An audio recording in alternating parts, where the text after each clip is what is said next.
Nagu näha, on selja taga palmid ja siin on minu pisikene Fiat Panda, mitte Punto. Selle auto sisustust näitan teile homme ja praegu lihtsalt ei ole võtmeid. Võtmed on seal üleval, vot seal on see meie elamine teisel korrusel. Võtmed on seal. Särk kukkus juba teiselt korruselt alla esimesele ja käisin seda siin vahepeal otsimas.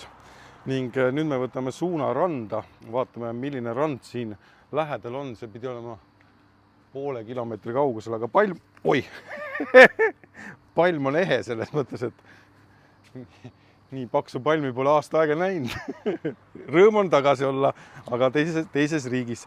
Ja seekord siis, kes veel ei ole näinud minu eelmisi postitusi, siis teile teadmiseks olen Roodosel.